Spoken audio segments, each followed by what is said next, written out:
If you grew up anywhere near these mountains, you already know how it is.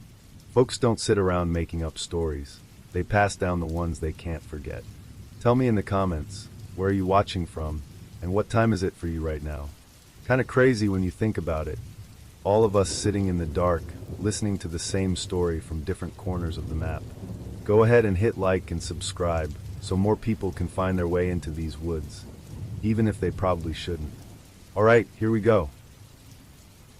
I was 41 that spring and I painted letters for a living, mile markers, church placards, the kind of wooden signs you only notice when the paint flakes off.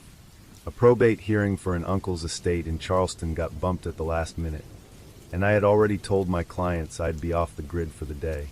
I kept the time off anyway, and decided to drive north through the Allegheny Highlands to scout a job along the Highland Scenic Highway. It was the sort of impulse that used to feel like freedom when I was younger. Tank full, thermos of coffee, paper atlas with pages that smelled like old library glue. No playlists, just the AM band fading in and out between timbered ridges and the soft hiss of the tires on patched asphalt. The road lifted and folded and wandered through Monongahela country, the spruce standing like dark bottle brushes against the sky. The plan, if you could call it that, was to eyeball a few trailheads and picnic turnouts where the Forest Service wanted replacement signs, maybe sketch ideas in the notebook I kept tucked beside the handbrake. By the time the light slanted and the trees started to crowd the road with that blue-green dusk, I had made two mistakes. The first was believing the Dieter signs would put me back on 150 before sunset, and the second was letting the needle slide below a quarter, because the map promised a dot called Laurel Fork that turned out to be nothing but a cinderblock pump house and a mailbox full of wasps. My phone's single bar winked out somewhere past a bridge where the guardrails rattled when I crossed. I remember thinking the silence wasn't empty. It was the sound of everything pressing in. The moss, the wet bark, the creeks whispering under culverts. It did not feel hostile exactly. More like a room where you aren't supposed to be. I was watching the odometer and doing the math on whether I could limp to Marlinton when a plank nailed to a birch at a cockeyed angle flashed in my headlights. Spruce Lick Motor Court, it said, in block letters that had bled under the brush. An arrow pointed up a narrow lane that looked less like a road and more like an idea of one. I turned because there wasn't anywhere else to turn, because I didn't want to sleep in my wagon under the low hum of fear that I'd wake with someone tapping the window. The lane spat me into a clearing barely big enough to be called a lot. The building was a long, low row under a sagging shed roof, 10 doors in a line, porch posts tilting like teeth. The siding had been painted yellow sometime in the last century, and then left to peel. A hand-lettered office sign hung in a front window with a little bell wired above it, the kind of bell you'd find on a dock line. My high beam swept across the doors as I slowed. 1, 2, 3, 5, 6, 7, 8, 9, 10. I thought I must have missed one. The numbers were brass lozenges screwed into the wood, greened from rain. When I killed the engine, the quiet came back twice as thick. Under it was a smell I recognized from old basements. Lemon oil trying and failing to strangle mildew.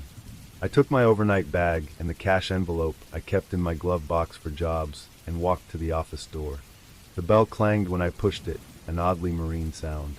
Inside was a counter made from an old door laid flat on 2 barrels. A ledger sat open, and beside it a brass key tree like you see in the closets of churches. A plastic fan turned somewhere in the dark, moving air that had given up on being cool. The woman who appeared from behind a curtain in the back had the nicotine-stained fingers of a lifelong cashier and hair the color of a new crow's wing.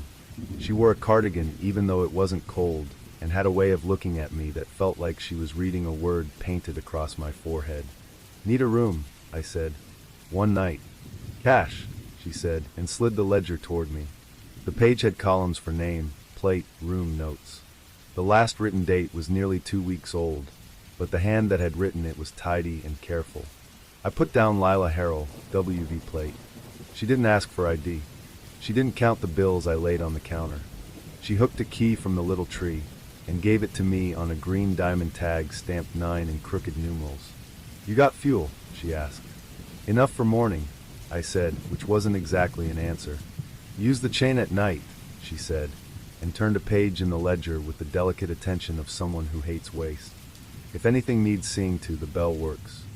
The porch boards flexed as I walked to my door. I passed the missing number and couldn't help slowing. Where for should have been was a smooth rectangle of wood the exact size of the brass plaques. A different shade of yellow where something had once been attached and then pried off. The door in that spot had no knob. A steel plate had been bolted over the hole where a lock would be. The porch light above it was dead. I told myself it was superstitious nonsense, like high-rises skipping 13, and I kept walking. Room 9 smelled like sweat sealed in a freezer and then thawed. The TV had rabbit ears sheathed in gray dust. The bedspread's pattern might have been thistles once. A built-in radio was recessed above the nightstand, the kind with push buttons labeled AM, FM, police, weather. When I tried the lamp, it flickered, then settled on a sallow glow. I stood there, hand on my bag, and felt a long wave of tired pass through me in a way that made my throat feel hollow. I'm not dramatic by nature, but there are kinds of tired that feel like being erased in slow strokes. I put the chain on the door. I went into the bathroom to splash water on my face, and found the mirror stippled with a pattern of tiny white dots like primer showing under paint. The cold came out rusty, and then cleared. There was no reception, but a sliver of local radio found me when I pressed the weather button on the old unit. The speaker hissed, then a man's slow cadence drifted in, the way rural stations read bulletins. Brush fire contained near Elk Creek. Bake sale at the volunteer hall on Saturday. A lost hound with a red collar. Then, as if the signal wobbled, a voice, not the announcer, counted quietly like someone sitting by a child's bed. 1, 2, 3. The hair on my forearms lifted. I switched it off with a little laugh I didn't believe and told myself the old set was picking up a scan or a bleed. I chewed 2 aspirin and decided I'd shower in the morning. The chain lay cold and right against the door when I slid it in place. I pulled the chair in front of the knob with the muscle memory of every cheap rental I'd ever slept in when a job went long. Out on the porch, through the cheap blinds, something moved. A glimmer, not light exactly, more like the wet sheen you get on river rock after a cloud passes. I risked one slat between 2 fingers and looked down the length of the building toward the dead plaque. The space where 4 had been seemed darker than the rest. Not just unlit, dark. Like a square of night had been nailed in place of a door. I thought about walking down to touch the steel plate and banish that dumb prickle up my neck with the answer. Ordinary, cold, solid. Instead, I sat on the edge of the bed and took out my notebook. I sketched a new concept for the mile marker numerals I'd been fiddling with. Slight serif on the 1 to keep it from feeling like a tally mark. Open top on the 4 to make it airy. Stroke weights that would survive weather. I kept drawing 4s and crossing them out because they looked wrong. It was a stupid and satisfying way to burn an hour. I must have dozed because my pen made a black comet across the page, and then the knock came. Not a bang. Not the angry rap of a manager's knuckles. 3 discreet touches, as if someone was knocking with the pads of their fingers to keep from scuffing the paint. I went still enough that the bones in my ear clicked when I swallowed. Another set of 3. The chain trembled, the way chains do when a draft moves through a house, except there was no draft, just the little circle of lamplight and my own breath. The knob turned a degree as if humored, then stilled. Somewhere very close to the floor outside, cloth whispered against wood, and a shape passed under the gap like a pocket of darker dark. I waited for the footsteps away from the door. Nothing. I waited for the chime of the office bell, for a voice to call out through the wall thin as pie dough. Nothing except the itch of silence in my ears, and the sense that if I moved now, I'd make a sound the old building would remember. Not tonight, I said to no one, and felt foolish for it, but the quiet received the words like a coin sinks into a well. I reached up to the built-in radio, and pushed the weather button again, just to have any sound, knowing it was probably the worst idea I could have had if there was anyone with bad ideas on the porch. The same slow announcer unfurled. A notice about bridge work, a phone number for a fundraiser, the word Marlinton said the way locals say it. And then under him, as clear as breath on my neck, 1, 2, 3. The chain shivered like it had taken a small breath of its own. If it reached 4, I knew without knowing how I knew, the door would open like a cigarette case. I snapped the unit off. I got off the bed in 3 steps, not 4. I set the lamp to the floor on its side, so it threw a blade of light under the door to meet whatever shadow was lying there. The shadow didn't move. After a long while the tension in the chain went slack, the way a dog leash goes when the dog loses interest. Sleep came like a trick, the kind where you keep an ear lifted inside the dream. Dawn in those woods is milk poured through spruce. The first thing I noticed in the morning light was a smear on the green key tag. I thought at first it was dirt, then saw it was graphite, a thumbprint made by someone who had handled a pencil a long time, the way linemen and cashiers have telltale hands. I wiped it against my jeans and the graphite stayed, as if the plastic had drunk it. I unhooked the chain and opened the door to a porch that looked simultaneously more harmless and more abandoned than it had in the dark. The missing numbers plate was still bolted over the knob hole, the paint around it pocked where someone had tried to make it flush. There were no footprints except mine because the boards were too old and too dry to hold impressions. The office smelled like percolated coffee and mothballs. A different person sat behind the door on barrels, square-shouldered, buzz cut gone gray around the ears, a ring tan where a ring wasn't. He was copying something from the ledger to a postcard with a stubby pencil. He didn't look up when the bell rang like a ship in fog. "Key," he said. I slid the green tag across. "You folks keep the fours out of the row?"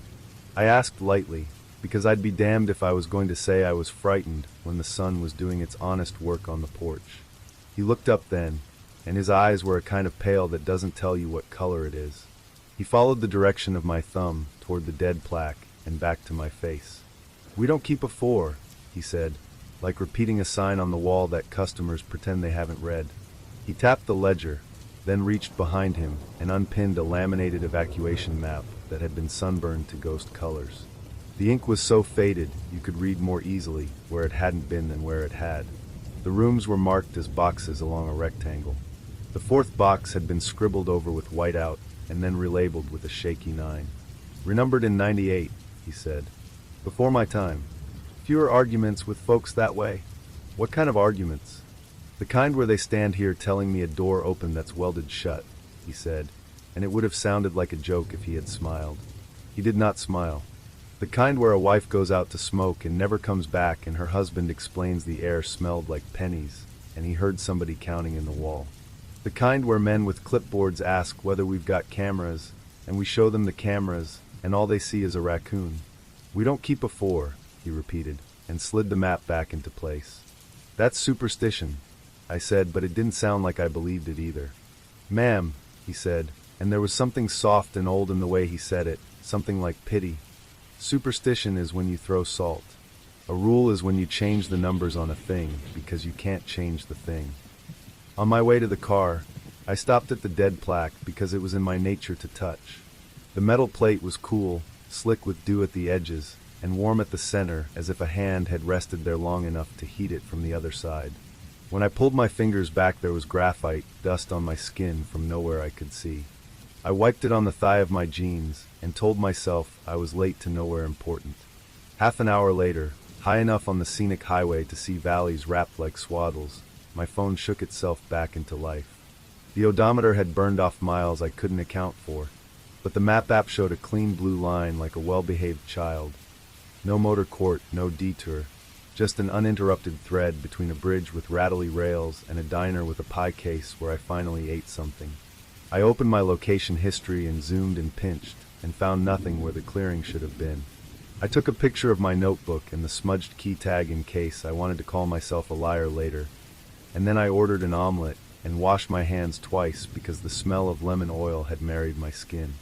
That ought to be where it ends, in the bright banality of a place where a waitress calls you honey and someone laughs too loud in a booth that wobbles. But I make letters for a living. I spend days alone with lines and weights and the exactness of strokes, and people like me notice what repeats. A week after I came home, while I was laying out numerals for a set of markers due before fall, I realized I had been avoiding the four the way you avoid a step that creaks. When I finally sat down to draw it, my hand made the closed-top version, not the open one I prefer, for like a little house without a door. I tried again. The pencil whispered against the paper, and my hand made the same shape. On the third try I pressed harder, irritated at myself, and the lead broke with a mean little snap that sent a splinter of graphite into my thumb. I sucked the spot and tasted metal. In the sudden quiet, I heard someone in the hall outside my studio knock 3 times. Polite, fingertip knocks, exactly spaced. I waited, ridiculous, for the fourth. It didn't come.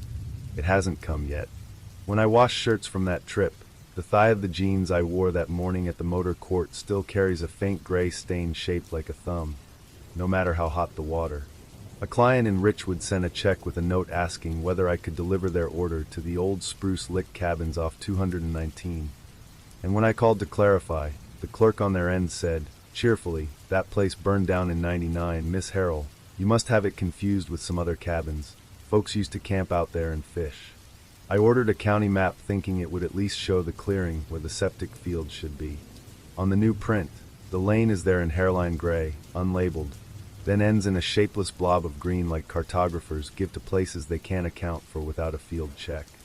And sometimes, in rooms that aren't mine, far from any forest, when I'm passing the kind of door you don't look at twice, the closet in a motel, the service entrance in a church, you'll see where a brass number used to be, the painted different yellow underneath, a little rectangle shaved smooth where a screw was once sunk. You could tell me it's old hardware and bad patching. You could be right. I do what the square-shouldered man's voice taught me. I make a rule.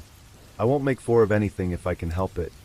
4 taps, for photo frames in a row, for screws anchoring a single plate. I won't take the 4th step in darkness if there's a way to widen my stride and make it 3, or break it into 5 like a song with a missing beat. If someone knocks, I wait with my blood in my ears and count. And when the 3rd lands in the wood I make some small noise, cough, laugh, drop a coin, to keep the next number from being the one that opens things you can't shut again. And if I have to stay somewhere with a long porch under a sagging roof, and the numbers run 1, 2, 3, 5, 6, 7, 8, 9, 10, I keep walking until I find a place that remembers what it is to be ordinary.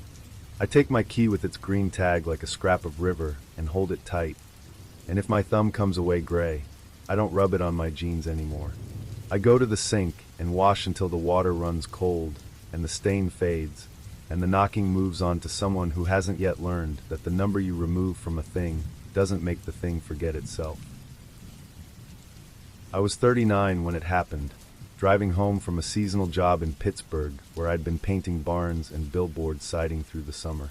I'm no drifter, not in the way people picture, but work dries up sometimes, and a man has to go where the brushes take him. That evening I was trying to get back to Boone, North Carolina, to a rented room I kept above an old hardware shop. I'd punched the route into the GPS, but somewhere past Elkins the thing rerouted me down a county road I didn't recognize. A shortcut, it promised, through the Monongahela backcountry. I believed it because it shaved an hour off, and I was bone-tired and smelling like turpentine. At first, the road felt like any other. Asphalt narrowing into the kind of switchbacks that made you lean without thinking, forest crowding close with black spruce and laurel. It was almost pretty, the way twilight laced the hills with long blue shadows. I rolled down the window, hoping for that crisp mountain air, but what came in was swampy, damp, full of frogs and that sweet rot smell you get when leaves have been sitting wet for too long. An hour later the temperature gauge jumped. I smacked the dash as if that ever did a damn thing, but the needle slid red anyway. Steam puffed under the hood like a kettle left on. I pulled over by a rusted guardrail, popped the hood, and got a face full of scalding breath from the engine. I cursed myself because of course the reservoir was bone dry, and of course I didn't have spare coolant. My phone, dead signal. The last porch light I'd seen was miles back, a lonely glimmer on a ridge. I sat in the car waiting for another vehicle. None came. The forest whispered and shifted, but it wasn't the busy sound of wildlife. It was slow, like something rearranging itself in there. After nearly an hour of listening to my own heart thud and the engine tick as it cooled, I gave up. I slung my backpack and started walking south, telling myself the road had to end in a town eventually. 15 minutes on foot, and I saw the sign. It was nailed crooked to a leaning telephone pole, one corner split. Red paint flaked so badly the letters were hard to read, but I made them out. Ash Willow Lodge, vacancy. A single red bulb flickered above, spilling light onto a gravel lane that twisted into the trees. My gut told me to keep walking, that this was one of those places you drive past even when your tank's on E, but my feet didn't listen. Cold, thirsty, and half dizzy, I turned down the lane. The place came into view like something grown, not built. 10 doors under a roof that sagged in the middle, siding the color of dried mustard, weeds clawing through the gravel lot. 2 cars sat parked. One a rotted sedan without plates, the other a newer pickup smeared in mud as if it had crawled out of a bog. At the far end, a squat office glowed with a dying neon sign that read open though half the letters were gone. I pushed the office door open, and a bell chimed weakly. Behind the counter sat a man in his late 60s, maybe older. His hair was long, gray, and stringy, hanging past his shoulders, and his flannel looked like it hadn't seen soap in a month. A tiny TV hissed static behind him. He didn't lift his eyes when I walked in. "Got rooms?" I asked. He grunted, pulled open a drawer, and dropped a key onto the counter. The tag was cheap red plastic, the number 7 scratched into it with something sharp. "Cash only." I handed over $40, my last bills. His hand brushed mine when he took it. His eyes finally lifted, and one of them wandered off-center while the other fixed on me, sharp enough to make me flinch. His voice came low, almost like a warning. "Don't answer the phone." I wanted to ask what he meant, but something about the stillness of his face stopped me. I just nodded and left with the key. Room 7 was at the far end, its porch light busted. The door stuck as I forced it open. Inside, the smell hit like a wall, mold layered with cigarette smoke and something sweet-sour underneath, like fruit left to rot. The bed sagged in the middle, the dresser leaned, and a rotary phone sat on the nightstand, beige plastic gone yellow with age. A cracked mirror hung above the dresser, its glass warped like water. I told myself I'd sleep a few hours and move on at dawn. My shoes hit the floor, my bag slid under the bed, and I lay down, too exhausted to care that the covers smelled like damp laundry. Sometime past 2, the phone rang. Not a cell buzz, not a dream, an actual sharp, metallic ring right by my head. I jolted upright, heart hammering. 6 rings, then silence. My phone in the bag was dead, I knew it, yet I still stared at the rotary like it might explain itself. 10 seconds of silence, then it rang again. I yanked the cord from the wall. The ringing stopped. I was shaking, pacing the room, telling myself it was just a crossed line or some old system glitch. I splashed water on my face in the bathroom sink, and that's when I heard it, a scraping under the bed. Slow, deliberate. I froze, my bare feet hovering inches above the carpet. The scrape came again, closer to the edge this time, then stopped. And from the shadows under the bed came a whisper, soft enough I thought it was inside my skull. "Lie down." My legs gave out. I pressed into the corner, breath tearing shallow. The phone cord dangled from the wall like an empty vein. Then came another sound, the creak of the mattress, though I wasn't on it. It rose an inch, then 2, as if something underneath was pressing upward. I lunged at the door, twisting the knob, but it wouldn't give. It felt like hands pressed from the other side, holding it shut. The mirror across the room caught my eye then, a pale hand sliding down its surface, fingers bending at impossible angles, nails dragging long scratches across the glass. The lights blew out. Darkness swallowed everything, and the scraping began again, furious now, claws against wood. I hurled the lamp at the door. It shattered, sparks flying. The bed groaned as if something enormous shifted under it. I threw myself against the door once, twice, a third time until the frame cracked and the chain snapped. I tumbled into the gravel, palms bleeding. I sprinted to the office, burst inside, and froze. It wasn't the same office anymore. Cobwebs hung thick, dust coated everything like snow, and the TV that had been spitting static was gone. The bell above the door sat silent, though I'd just passed under it. The counter was buried in decades of grime. The place looked abandoned, like it hadn't been touched in years. Panicking, I staggered outside. The neon sign was gone, the pole with the vacancy board missing as if it had never existed. I ran down the row of doors counting. 1, 2, 3, 5, 6, 8, 9. No 7. The key in my hand still read 7, red plastic biting into my palm. But the door I had spent the night in didn't exist. Then my backpack buzzed. I knew my phone was dead, but it rang loud and clear. Against my better judgment, I pulled it out. The screen was black, yet the ringtone played. It cut off the moment I touched it. I lifted it to my ear. A whisper slithered through. "You were told not to answer." Then a long, deep breath exhaled against my ear. I dropped the phone and bolted, not stopping until dawn painted the ridges silver. My legs gave out by the roadside, and I must have looked wild-eyed when a trucker pulled over. He listened to my broken story, radiator gone, strange lodge, phone ringing. His face drained. Ash Willow, he asked, quiet as a prayer. That place burned in '84. Folks said the phones kept ringing long after, even when the building was cinders. They tore it down. You couldn't have stayed there. I didn't argue. He drove me to Boone, and I sat silent the whole ride, clutching that red plastic key in my pocket, though when I looked later it was gone. Even now, every time a motel phone rings in the middle of the night, my chest tightens. I never answer. I don't even let it get to the second ring, because I know what happens when you do.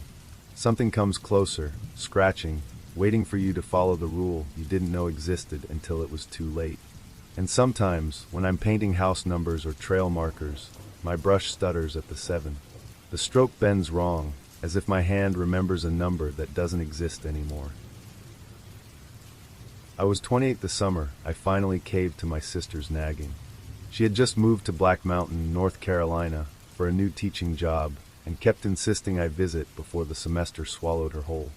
I'd been putting it off, telling myself work was too busy, but the truth was simpler.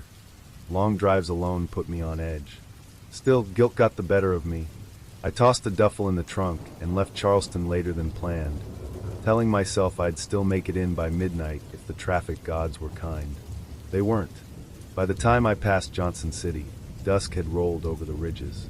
The blue mist that makes those mountains beautiful in daylight turned leaden at night, every shadow too thick, every tree crowding close like it wanted to shove me off the pavement. My fuel light blinked on about the time the interstate narrowed and the exits thinned. I cursed myself for not filling up earlier. I expected a gas station any minute, but mile after mile stretched without one. The bars on my phone signal bled away until only the clock glowed. When I realized I hadn't seen another set of headlights for half an hour, something primal whispered that I had drifted off course without noticing. At last a wooden sign appeared at the shoulder, hand-painted letters long since eroded to gray scratches, but an arrow pointed down a ramp to the right. I debated it, stomach knotted. The main highway promised nothing but empty dark, and the gauge hovered near E. I turned. The road narrowed to gravel, rutted and cruel on my shocks. I crawled along for what felt like forever until a clearing broke through the trees. A motel squatted there, single story, 10 doors in a row. A half-lit neon sign hummed over the office, Sleepy Pines Motor Court. A couple letters flickered in and out, so that half the time it only read SEP Pie. A dented sedan sat crooked under a buzzing light pole. Otherwise, the lot was empty. I pulled in, killed the engine, and listened to the cicadas buzzing against the silence. The office door stood ajar. Inside, stale cigarette haze hung like wallpaper. A man in his 50s sat behind the desk, skin waxy, eyes pinned to a television tuned to static.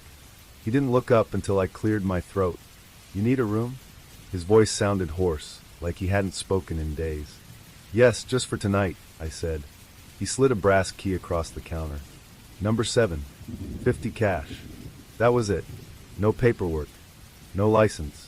I peeled 2 20s and a 10 from my wallet. His fingers brushed mine, cold, oddly damp, and then he turned back to the dead channel, gaze fixed as if it showed something meant only for him. Room 7 sat near the end, where the building angled toward a line of pines. The door squealed like an injured animal when I shoved it open. Inside, the carpet reeked of mold layered under lemon cleaner. A lamp in the corner barely lit the space.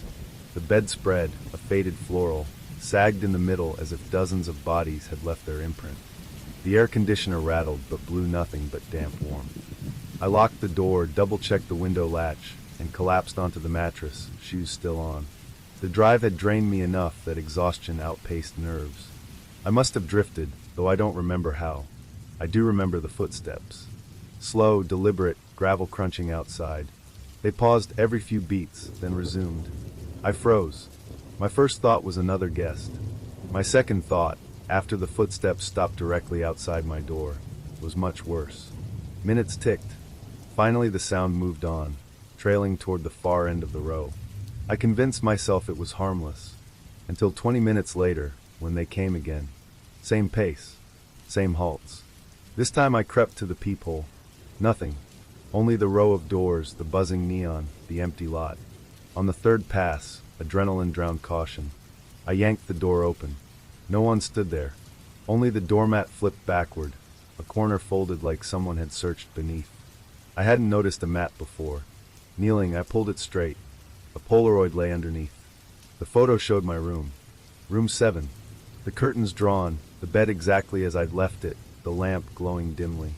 And a figure, blurry but unmistakably a man, was captured mid-stride toward the bed. Not me. Wrong build, wrong clothes. But in my room. I slammed the door, shoved the chain across, and sat in the single chair by the window until dawn thinned the dark. When light seeped through the curtains, 2 sharp knocks rattled the door.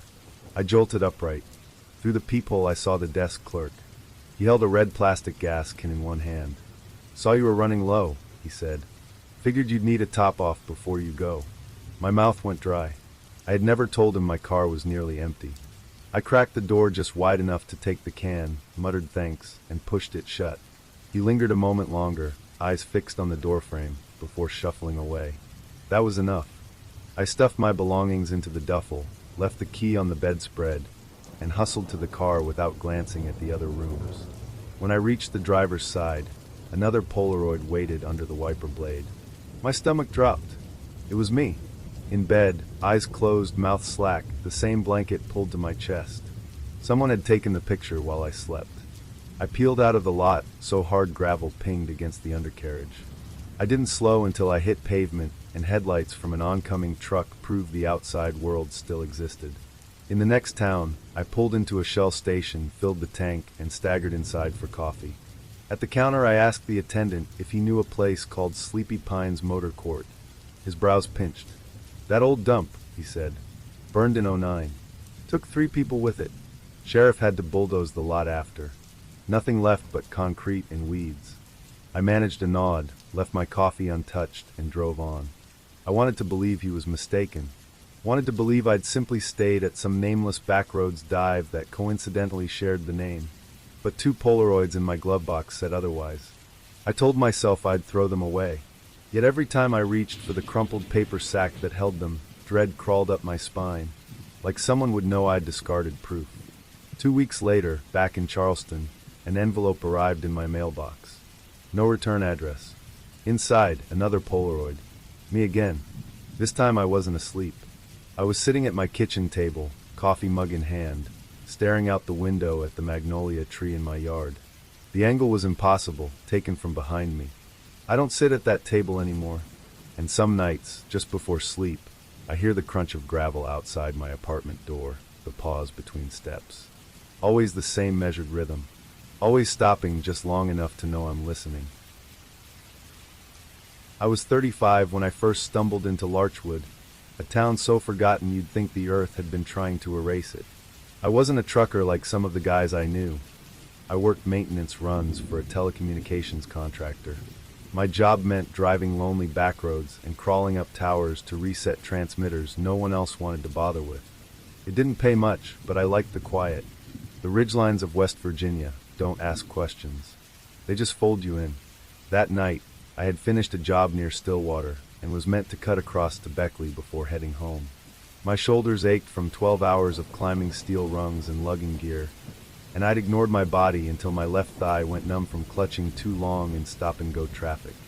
I told myself I'd grab a cheap room at the first vacancy I saw rather than sleep twisted up in the cab of my truck. My phone battery was at 6%, GPS already lagging. When the bars slipped to 1 and then none, I cursed under my breath and promised I'd buy a car charger tomorrow. That's when the sign appeared. The wood was split and gray, leaning into the weeds. Letters once painted green were peeling to bare grain. All it said was Timber Pines vacancy. The arrow pointed down a gravel drive that looked like it hadn't seen a grader in decades. I should have kept driving, but when you've been awake 16 hours, your instincts trade themselves for convenience. The gravel turned to ruts patched with mud, and my truck fishtailed just enough to make me grab the wheel harder. On the left, I passed what had once been a diner. The sign still read Ellie's Grill in rusted tin, but the roof sagged in the middle like an old man's spine. Next to it, a row of cabins sat boarded and vine-choked, porches tilting into the dirt.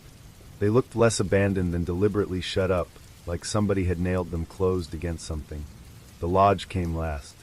Neon buzzed overhead, tubes missing half their glow so that the sign only read Timber Peen when I pulled in. The buzzing burrowed into my skull, a high insect sound that raised the hairs at my nape. Inside the lobby, silence felt wrong, like the kind in a hospital basement after the machines cut off. The smell was part burned plastic, part old dust baked on electronics. A television mounted in the corner played static on mute. Behind the desk sat a man with hollow cheeks and hair combed back in the kind of way you do once and leave alone. He didn't look up until I spoke twice. "You got rooms?" I asked. His eyes shifted like I'd broken his concentration. "Room 7. 40 cash. Don't park near 3. Generator hums all night." I counted out 220s. He pinched them between fingers that looked gray in the fluorescent light. No receipt, no questions. Just a brass key with a red plastic tag too worn to read. The hallway stretched narrow. Each door painted the same beige that government offices love, scuffed into gray. My room door groaned like an animal when I pushed it open. The bedspread was threadbare, stained dark in spots that never washed out. A rotary phone sat on the nightstand, disconnected. The TV hummed even before I touched the knob. When I turned it on, nothing but static hissed back at me. The curtains were stiff lace the color of old teeth. I cracked the window to let in air that smelled of pine tar and rot. I kicked my boots off, sat on the mattress, and heard it. Knock, knock, knock, for slow raps from the wall behind the headboard. I froze with one sock half off. It didn't repeat. No shuffle of feet. Just silence layered too thick to be natural. I told myself it was plumbing, or an animal, or my nerves. But when I went to the bathroom to splash my face, the towel smelled like mildew and the water ran rust brown before clearing. I crawled into bed with every muscle alert. Sometime after midnight I woke drenched in sweat. The TV blared full volume, screen a snowstorm of static. My chest hammered as I fumbled for the knob. The moment I shut it off, another sound slid in. Knocks again. This time longer, uneven. 4 pause. 8 slower, as though whoever made them thought about each one. Then a voice from the wall. It wasn't loud, but it was close enough that my ear felt brushed by breath. A woman's voice, cracked with age. "I know you're awake." I leapt up, dragged the dresser against the door, then shoved the chair on top. My hands shook so hard I could barely hold the lock. Around 3:12. I remember the digits glowing on my dying phone. The hallway floorboards groaned. Footsteps, slow and deliberate. My door creaked an inch, though I'd bolted it. In the crack of light, I saw him. The desk clerk stood there, half shadow, face blank. "Just you in there?" he asked, voice flat. "Yeah," I stammered. But I heard something in the wall. He tilted his head, like considering. "That's odd." Then he turned and shuffled away. I stood gripping the knob until my arm went numb. When I dared peer out, the hall was empty. I knocked on the door of room 6. No answer.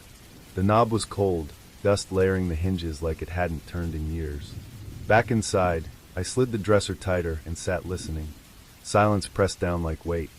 At some point I must have dozed sitting up, because when I jerked awake, the whisper returned. This time not from the wall, from the rotary phone. "You woke her." I stared at the phone.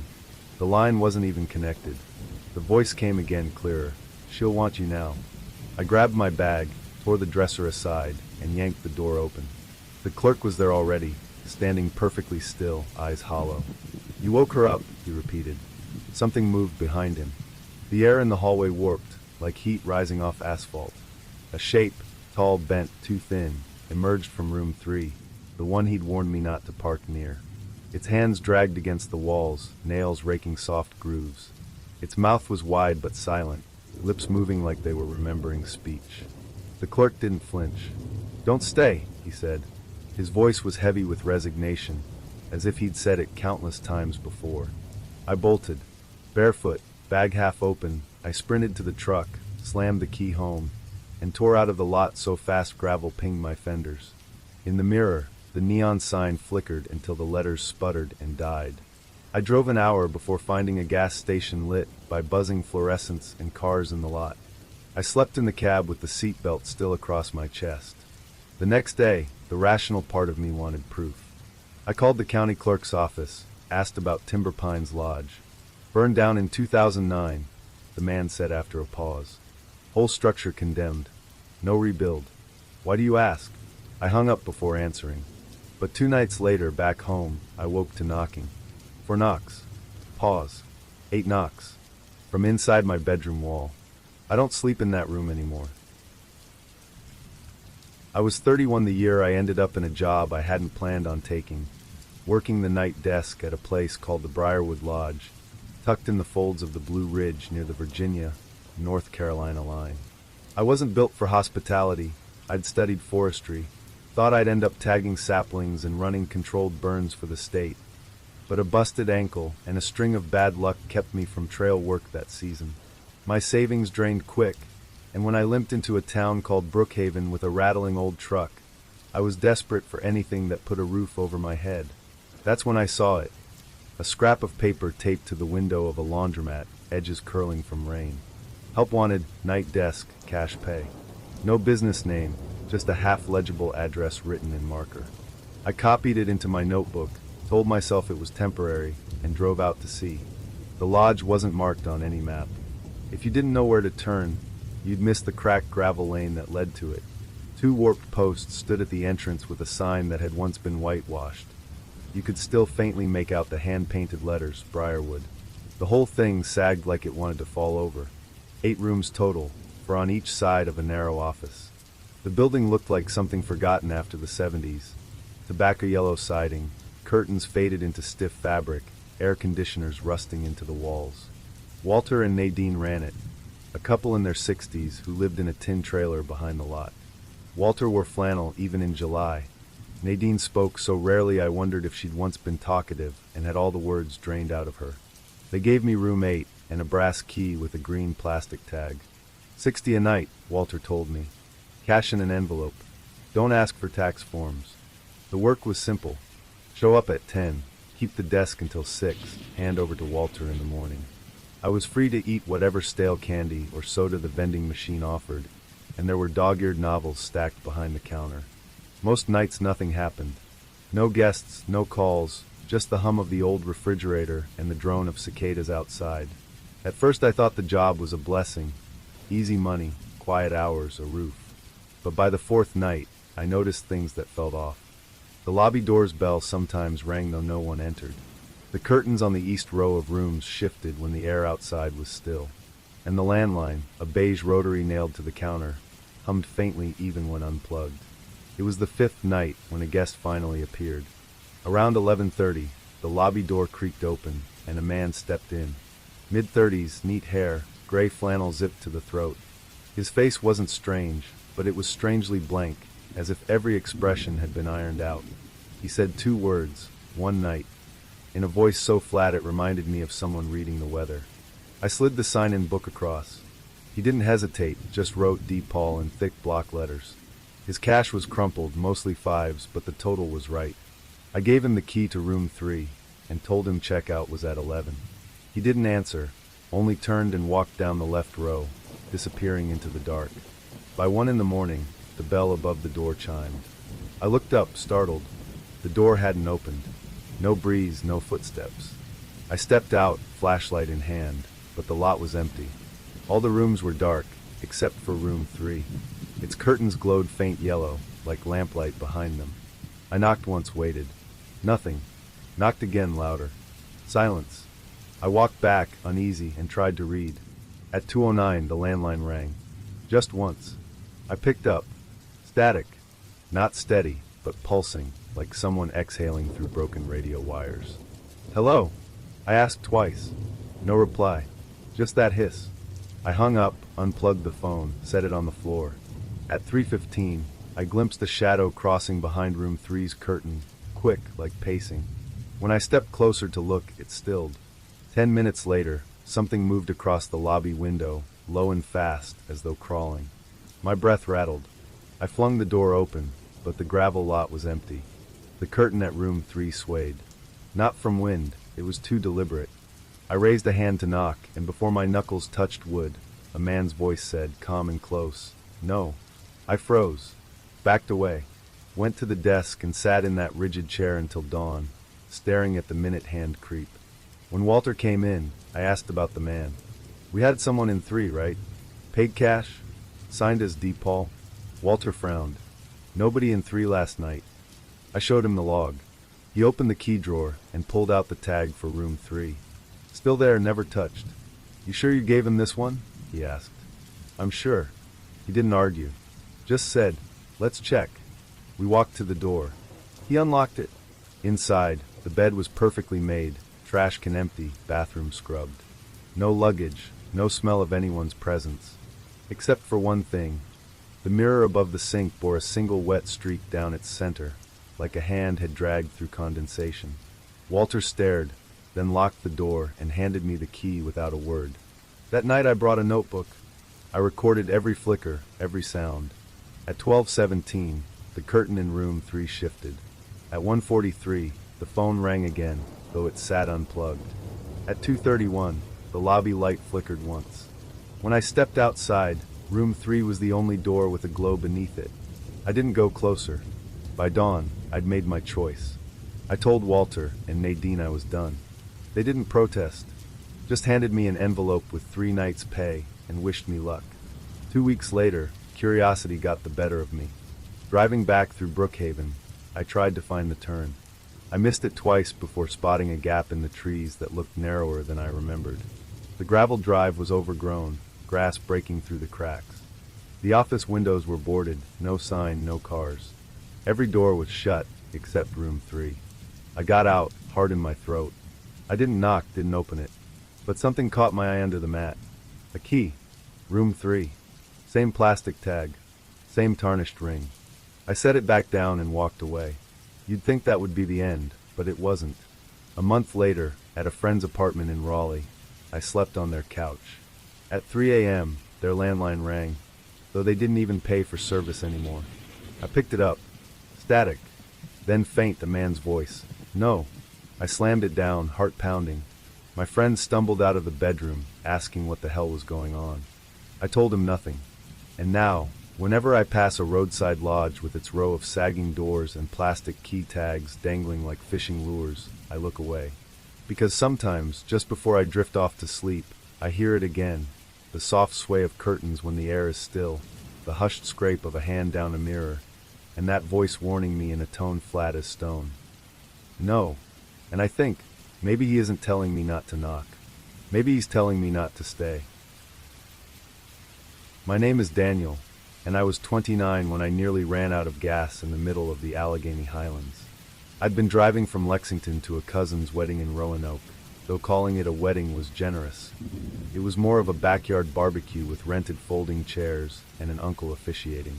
Truth was, I wasn't excited to go, but family pressure and guilt worked stronger than reason. So there I was, weaving through back roads with my gas light glaring for the better part of an hour. I'd already taken 3 wrong turns thanks to endless detours from roadwork. My GPS froze somewhere past Monongahela, and no matter how many times I restarted the app, it left me hanging. The deeper I drove, the more the forest pressed in. By the time the gauge needle dipped lower than I'd ever let it go, I hadn't seen another car in nearly 30 miles. When the glow of neon flickered through the trees, it didn't feel real at first. A cracked sign buzzed faintly above the shadow of a squat building. Half the tubes had burned out, leaving only the letters BRI. OTL. Below hung a warped plastic board bleached by years of sun. The words almost erased. Briar Motel. It wasn't welcoming. The sign pulsed like a dying heart, light stuttering out into the gravel lot. A lone car slumped beneath the awning.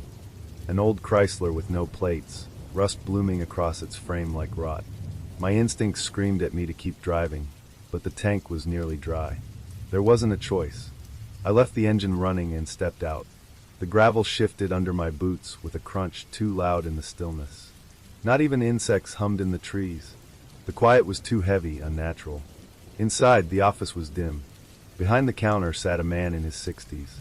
His shoulders were hunched forward, and he stared, unblinking, at a tiny black and white television on the desk. The screen jittered with a cartoon loop, the same 5 seconds of a character walking in place, stuttering endlessly. A cigarette smoldered in a styrofoam cup beside him, tunneling down the side in a slow black streak. I waited for him to greet me. Nothing. His eyes never left the screen. Finally, without shifting his gaze, he slid open a drawer, pulled out a room key with a green plastic tag, and shoved it across the counter. "Room 9, he muttered. Then, after a pause, "Don't look for 7. I didn't ask. I was too tired and too uneasy to argue. I dropped $40 on the counter, grabbed the key, and walked out. The Briar Motel was shaped like an L, 10 doors bending around a corner where pavement gave way to creeping weeds. The woods pressed right up to the back of the building, trees knotted together, so tightly they looked like a wall. The only floodlight sputtered above the corner, buzzing as if it couldn't decide whether to die or endure. Room 9 was at the farthest end. The key stuck in the lock, the knob grinding as though rusted into place. The smell hit me as soon as the door cracked open, bleach sharp enough to sting my nose, underneath it the musk of mildew, and deeper still, a sickly sweet odor I couldn't name. The room was dim, one bulb flickering, another buzzing weakly. The carpet was damp along the window. The sink bowl was stained a jaundiced yellow, and every time I shifted, the pipes groaned like someone sighing in the walls. The mattress sagged, concave from years of strangers collapsing into it. I dropped my bag on the nightstand and sat on the edge of the bed, testing the springs. That's when I felt something solid beneath the pillow. I lifted it and found a folded paper towel. Inside was a long black hair, curled tight around a small ivory object. A tooth. My stomach turned. I tossed it onto the dresser, wiping my fingers on my jeans. I opened my bag, searching without knowing why, needing to see something familiar. Only the contents weren't mine. Inside lay a men's plaid shirt, size XL, still creased like it had been worn hard. A matchbook stamped with the name Crow's Smokehouse, one match burned, the others untouched. A single worn leather glove, and a brass key tied to a loop of fraying string. My socks, my charger, my notebook gone. I stumbled back from the bag. The blinds clattered softly, bent just enough to leave a sliver of the forest visible. The trees seemed closer than before, their trunks lined like onlookers at a parade. Then came the sound. A faint scratch at first, like fabric brushing fabric. Then more distinct, nails on wood, moving along the far wall. The noise slid beneath the window, dragging slow, until it reached the door. The knob rattled once. Then again. A third tug came harder, the chain clinking against the frame. I shoved the desk chair beneath the knob, bracing it. My chest pounded. My skin prickled hot and cold all at once. Silence stretched so long I thought I'd imagined it. At 1:42 a.m., my phone buzzed in my pocket. No bars. No service. Yet the screen lit with a message. Why'd you open it? No sender. No number. Just the words. My hands shook as I stared until the screen went black. At 2:06, another vibration. A second message. Room 7's been closed since '91. I hadn't seen a room 7. I'd passed 6, then a boarded stretch of wall, then mine. I cracked the door open, just enough to peer out. The night was heavy, the woods a wall of black.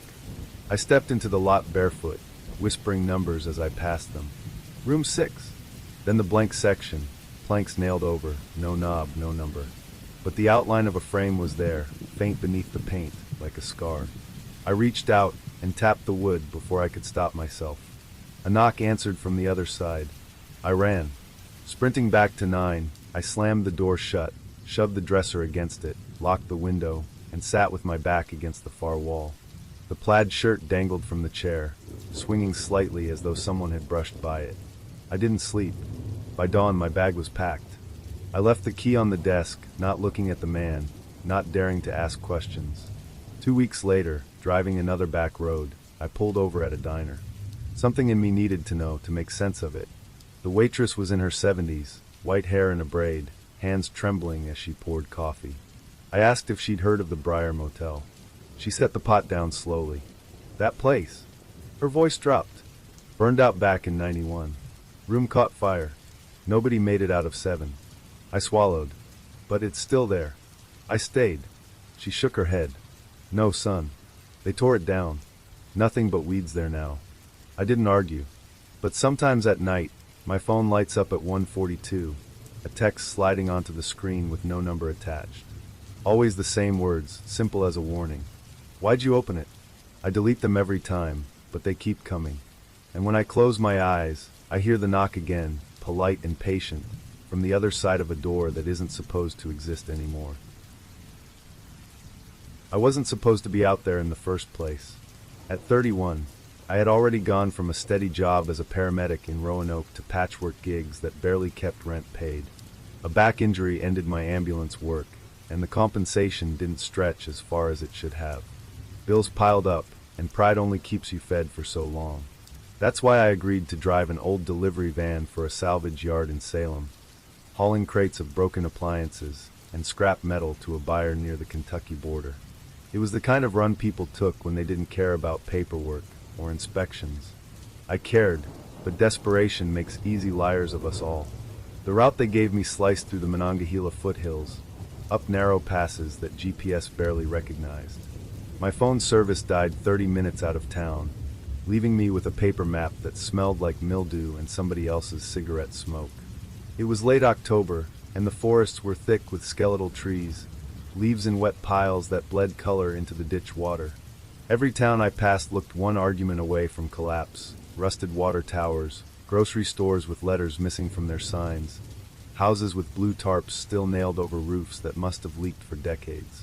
About 6 hours into the drive, the van started coughing. Not the sputter of an engine running low on gas, but a deeper kind of choking, as though metal itself was drowning.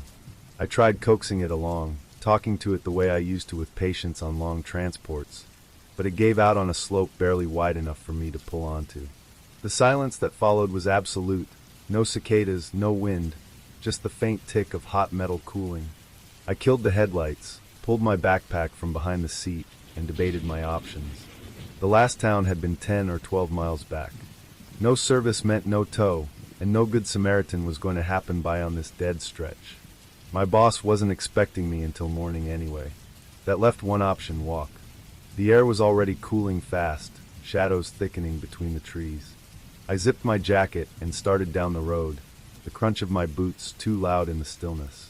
Every so often, I swore I heard something keeping pace in the woods, but whenever I turned, it was only branches twitching. I told myself it was deer, though the Appalachian woods have always been stingy with comfort. Half an hour later, as the road bent into a hollow, I saw a light ahead. At first I thought it was a trick of dusk, a smear of red between the branches. But as I drew closer, it flickered, a neon sign, letters humming weakly against the dark. The words took shape as I neared Pine Haven Motor Lodge. The name promised charm, but the place itself looked as though it had been embalmed decades ago. The sign blinked with an arrhythmic pulse, its glow barely holding the word vacancy together. The building itself was one long strip of weather-beaten siding, 6 doors in a row, all gray as old teeth. The gravel lot was overgrown with weeds, the asphalt cracked in webs wide enough to twist an ankle. My van was miles behind me, but the lodge felt more abandoned than the road itself. Still, a roof was better than a ditch. The office was a booth attached to the side, with a sliding glass window. A small bell sat on the sill. I rang it once. Nothing. I rang it again, holding down longer. At last, the glass squeaked open, and a woman peered out. Her hair was the pale yellow of parchment, her eyes deep-set and shadowed, her expression flat enough to make me swallow my greeting. "Room?" she asked, voice low and strained, like she didn't use it often. "Yes," I said. "One night." She didn't reach for a ledger. No questions about ID or plates. She simply pulled a tarnished key from a pouch and slid it through the gap. The number 5 was painted in red across the fob, the paint cracked and half flaked away. Cash only. I peeled off 2 20s, nearly all I had left, and pushed them across. She didn't count them, just took the bills and shut the window. Room 5's door was warped, the kind you have to put a shoulder into. Inside, the smell hit me first, damp cloth mixed with something acrid like old smoke. The mattress was sealed in plastic, sagging at the center, and the chair in the corner faced the wall instead of the bed. No sheets, no towels, no bulb in the lamp. The bathroom door hung ajar, revealing tile cracked like old pottery. But exhaustion is a tyrant. I tossed my bag, kept my boots on, and collapsed onto the mattress. The plastic groaned beneath me, but I let it. I must have drifted off, because the first sound startled me upright. A dull thud overhead. At first I thought it was a branch hitting the roof. Then came the drag, slow, deliberate, like furniture being pulled across the floor. My room had no floor above it. The noise ceased, leaving me frozen in half darkness, lit only by the dying blink of the neon outside. Then came the knocks. One against the wall by the bed. A pause. 3 more. Steady, patient. I pressed my ear to the wall. Nothing but silence thick as cloth. I flicked the television on, hoping for distraction, but every channel was static, no audio, just snow hissing against my nerves. At 2:16, because I checked the clock when it began, the knocks returned. But this time from the bathroom door. For then a pause, then 5, like some grim code. My mouth went dry. I hadn't touched the bathroom since entering. The knob trembled, then creaked as the door nudged open on its own. The light inside flickered once, revealing the ruined toilet and cracked sink. The sound that followed was dripping. Fast. Too fast for a leak. I leaned closer, only to realize it came from behind a mirror. Then the breathing started. Wet, labored like lungs filled with water. Not my own. I staggered back, heart racing, as the bathroom light cut out, plunging everything back into darkness. I shoved the chair against the door and stood there until dawn painted the curtain edges pale gray. When the sun rose, I wasted no time. I grabbed my bag and stepped outside, only to see that every other room, except mine and room 1, stood wide open. I glanced into each as I passed. They were bare. No beds, no furniture, nothing but a single chair facing the wall. Always the wall. Room 1's door was shut, the knob blackened and warped as though scorched from within. The office window was locked tight. The chair inside was pushed back, empty, like someone had risen mid-sentence. I left my key on the counter and didn't look back. I walked for miles until an old Chevy pickup slowed beside me. The driver, gray-bearded and weathered, rolled his window down. "Truck trouble?" "Yeah," I said, climbing in, relief making me dizzy. "Broke down a ways back." He nodded, shifting gears. "Where you coming from?" "That motor lodge up by the fork. Pine Haven." His eyes cut toward me sharp. "Pine Haven?" "Yeah."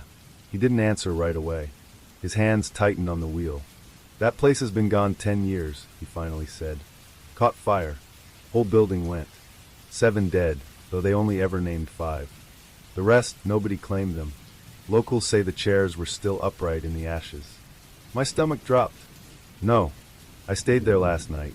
Room 5. His jaw clenched. "Son, Pine Haven burned Halloween night, 2013. You can look it up when we get to town. Owner was found in room 1. They say she died facing the bathroom mirror." I didn't argue. I didn't even breathe, because I knew what I'd heard through mine. Later, at a diner outside the county line, I used the payphone to call a tow. While waiting, I checked the old newspaper archives online. The headline blurred on the screen, but the words wouldn't change. Pine Haven Motor Lodge destroyed in fire. 7 dead. Owner Margaret Cross found in room 1, seated, facing the bathroom wall. And all I could think about was how my room's chair had been facing that same wall before I moved it. I never asked myself why. I already knew. I wasn't supposed to be driving alone that night. Normally my partner made these survey runs with me. She handled the maps while I handled the logging. But she'd caught pneumonia, and the university didn't want to delay the field work. So there I was, 35, a biology grad student with more student debt than stamina, rattling around the back roads of southern West Virginia in a borrowed state truck. My job was to check soil samples at pre-marked sites, take notes, and drop everything off at a lab across the state line. It was a thankless errand, but finishing my thesis depended on it. By day, I loved the mountains. Autumn draped the slopes in colors so deep they looked painted. Reds like bruised wine, yellows sharp as warning tape. But when night slid down, those same trees turned into a barricade, their bare branches twitching in the wind like blackened ribs. The paved highway had carried me smoothly until Charleston. Then construction signs forced me off onto side roads, narrow veins twisting through the hollows. At first, I told myself it would be fine. I'd been raised in a small Virginia town, used to back roads. But the farther I drove, the more it felt like the map had forgotten this place entirely. Cell service cut out around 9 p.m. My GPS hiccuped, then froze on a screen of blue nothing. The truck's high beams carved out only 20 feet ahead. Beyond that the woods pressed close like an audience. I kept telling myself that the next bend would lead to a gas station, a diner, even a farmhouse with lights. But every bend revealed more dark, more skeletal trees, more miles of road that felt abandoned. By 10, I was bone-tired. My eyes burned, my hands cramped from gripping the wheel. I needed somewhere, anywhere, to stop for the night. That was when I saw the sign. It was barely a sign at all, two leaning posts with a rotting plank between them. Maple Crest INN was painted across it in white that had yellowed to bone. An arrow pointed right, the tip split with rot. No flashing vacancy light, no branding, nothing but a crooked promise that somewhere down that side road I might find a bed. I hesitated, gut twisting. Every instinct told me to keep driving, but the thought of falling asleep behind the wheel felt worse than the risk of some rundown roadside motel. I turned, gravel crunching under the tires. The driveway was narrow, hemmed in by pines that leaned inward as if trying to push me back. When I finally rolled into the clearing, I saw the building, a single strip of weathered siding, 10 doors in a row, their numbers half rusted off. An old soda machine leaned against the office wall, its glass smashed and buttons bleached blank. Only 2 cars were in the lot, one sagging under moss, the other parked diagonally across 2 spaces as though abandoned mid-panic. I parked at the far end. The silence was crushing. No crickets, no dogs barking in the distance, just the faint buzz of the motel's single floodlight, stuttering like it wanted to die. The office door was locked, but there was a sliding window with a buzzer beside it. I pressed the button. Instead of ringing, it made a low vibration, a sickly hum, like it had been wired wrong. For a moment I thought no one would come. Then a shadow moved in the back hallway. A man shuffled into view, maybe late 50s, with a receding horseshoe of greasy hair and a shirt that had once been white but was stained the color of tobacco spit. He slid the window open without greeting me. His eyes didn't look tired. They looked emptied, like he'd already seen too much and didn't care to see more. "Need a room," I said. My voice sounded too loud. He slid a clipboard through the gap. No smile, no instructions, just silence until I wrote my name and phone number. There wasn't even a line for a license plate, and he didn't ask for ID. When I reached for my wallet, he finally spoke. Cash only. The words had a flatness that made my skin prickle. I handed over $40, and he pushed a brass key toward me. The tag read Room 7 in chipped red plastic. Then he turned and walked away. No small talk, no enjoy your stay. Room 7 was near the far end, beside the crooked car. The gravel seemed unnaturally loud under my boots, crunching like bones. Every window I passed was shut tight, curtains drawn. No glow of TVs, no sound of voices. The only light came from the bulb above my door, buzzing faintly, threatening to give out. Inside, the smell hit first, a mix of disinfectant and something sour underneath, like old mildew soaked into the walls. The carpet squished faintly when I walked, sticky from years of humidity. The bed sagged hard to one side, comforter patterned with faded flowers that looked more like stains. A single chair sat against the wall, angled toward the bathroom door instead of the bed. That felt wrong immediately. I bolted the door, but the chain hung loose, its screws half pulled from the frame. I dragged the chair over and jammed it under the knob. Habit from too many sketchy field trips. Then I lay on top of the covers, phone in hand, scrolling through saved articles until my signal blinked out completely. I don't remember falling asleep. I only remember waking at exactly 2:41 a.m. The first sound was faint, fabric brushing against glass. I thought it was a tree branch, but the sound moved steadily along the row of rooms. SHHHH, pause. SHHHH, as though someone in long robes was gliding past the windows. My chest tightened when the sound reached mine. I didn't move, didn't breathe. The curtain shifted, just barely, and I saw the outline of a figure, tall, narrow, standing still. No breathing, no shifting weight. Just stillness, inches away. Then came the knock. One tap, light but deliberate, exactly where my head had rested on the pillow. I slid off the bed, heart hammering, and crouched. My hand fumbled for the pocket knife in my bag, useless against anything but my own fear. I didn't dare touch the curtain, didn't dare let it see me see it. After what felt like forever, the shape moved on. No footsteps, no gravel crunch. Just gone. I stayed on the floor until the heater groaned to life, startling me back into breathing. I didn't sleep again. At dawn, I stuffed my things into the bag and yanked the chair away. Outside, the air was cold and damp. The same 2 cars sat unmoved. The office window was open, the man inside watching me. He didn't move, didn't speak, just followed me with his eyes as I dropped the key into the tray. I didn't make eye contact. I drove until I found a diner 30 miles down the road. Its neon half-lit, but blessedly alive with people. I ordered a coffee I never touched and opened my laptop, desperate for answers.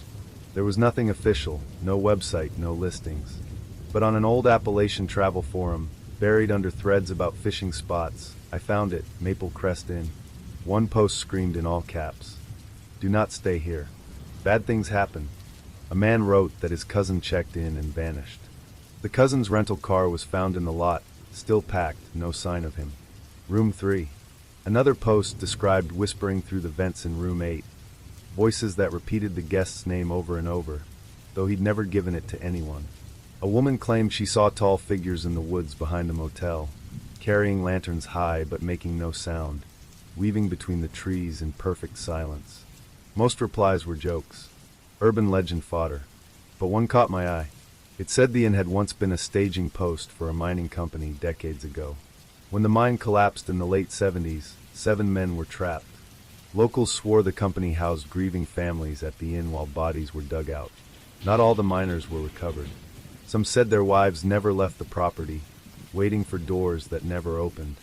And someone else claimed that the motel's chairs were always found turned toward the bathroom doors, because that's how they'd been arranged during the wakes, when the coffins were brought back. That night I stayed at a chain hotel 2 counties away, card key and fluorescent lobby buzzing with chatter. Still, I barely slept. 2 days later, my route forced me back toward that stretch. I told myself not to look, just keep driving, stay on the highway. But when I passed the fork, the sign was still there. Same splintered wood, same arrow pointing into the trees. Against my better judgment, my eyes flicked toward the lot. The crooked car was still there, and in the thin strip of curtain at room 7, I saw someone sitting on the edge of the bed. Perfect posture, hands resting on their knees, head tilted slightly, as though listening for footsteps outside the door. I didn't slow down, didn't blink, and I still don't know if Maple Crest is standing, or if it's only waiting for whoever is foolish enough to turn down that road again. When I was 32, broke and desperate, I took the kind of job you only accept when you've run out of excuses. A one-line flyer taped to the inside of a laundromat in Bluefield read, "Help wanted. Night clerk. Mountain View Motor Court. Call after 6. I'd just been laid off from a warehouse gig, 2 months behind on rent, and down to eating instant noodles 3 meals a day. So I called. The man who answered didn't bother with a name at first. His voice was coarse, half a growl, like he'd been smoking since middle school. "You reliable?" he asked. "I show up," I said. "You afraid of being out there alone?" I lied and said no. "Fine. Be here tonight. You'll be staying in room 4. Don't get curious about the others." I drove out later that evening, my entire life stuffed in the trunk. 2 trash bags of clothes, a box of books I never read, and a blanket my mother had given me when I left home. The road to the motor court climbed higher than I expected, winding past shuttered gas stations and a roadside diner that looked like it hadn't seen a customer since the Clinton years. No cell reception, just mile after mile of trees pressing in close, their bare branches arching overhead like the ribs of some dead animal. When the motor court appeared, it did so suddenly, like I'd stumbled into it by accident. 10 rooms in a line, paint the color of old toothpaste, roof sagging in the middle. A cracked sign leaned out front, Mountain View, though the word view was almost gone. Behind it, nothing but black forest. No towns, no houses, no traffic. The office was a cramped box attached to the left end, lit by a buzzing fluorescent tube. Inside sat a man in his late 50s, hunched over an ashtray overflowing with butts. He finally told me his name was Conrad. He wore a hunting cap indoors and didn't take off his sunglasses even under the flickering light. He handed me a brass key to room 4, told me I could sleep there between shifts, and waved vaguely at the desk, saying, "If somebody shows, you take cash. Don't waste time with receipts. And don't ever, under any circumstances, let anyone into room 9. He didn't elaborate. He didn't have to. For the first couple of weeks, the job was simple. During daylight, a few travelers pulled in, truckers hauling loads across the state, couples who didn't want to be seen in town, the occasional fisherman. I changed sheets, wiped counters, swept leaves off the cracked sidewalk. At night, it was usually dead. I'd sit behind the desk with an old portable radio crackling beside me, reading or just listening to the woods breathe. The only strange thing was room 9. Conrad had wedged an iron desk in front of the door, taped a hand-scrawled sign across it. "Do not enter, under repair." Even so, I could swear the blinds shifted some nights, like someone inside was peeking out. Once, when I passed close by, I thought I heard the faint drip of water, steady and slow, though there were no pipes that ran behind that room. Then one Tuesday around midnight, a car came rolling in with its headlights off. An old Crown Vic, dented along the side, paint the color of dried mud. It crept across the lot as if afraid of being noticed. I stepped to the window. The driver was tall, wearing a long coat that brushed his boots. He didn't look at me when he came into the office, just placed exact cash on the counter. "Closest to the trees," he said. "That'd be room 10, I told him. He shook his head. "Room 9. I froze. My hand hovered near the drawer with the keys. Conrad's warning echoed sharp in my head. But the man was already writing in the guest book. Not writing exactly, just scratching loops and lines that didn't form words. Something about the certainty in his posture made me falter. Against every instinct, I slid him the key. The moment his fingers touched it, the temperature in the office seemed to dip. Not cold, just off like the air pressure had shifted. He left without another word, boots leaving faint wet streaks across the tile. When he opened room 9, its porch light stayed dark. Every other room lit automatically when a door opened, but not that one. That night, I couldn't sleep. I kept flicking between the security monitor and the clock. At 2:17 a.m., my phone rang. Private number. Almost nobody had that number. I answered. No voice. Just a sound, wet, slurping like someone chewing with their mouth open underwater. Then a gurgle, faint and low. The line cut off. I stared at the monitor. Room 9's feed was scrambled with static, the timestamp glitching forward and back in jerks of 2 or 3 seconds. While I watched, the office door creaked open behind me. I hadn't left it that way. I grabbed my flashlight and stepped into the lot.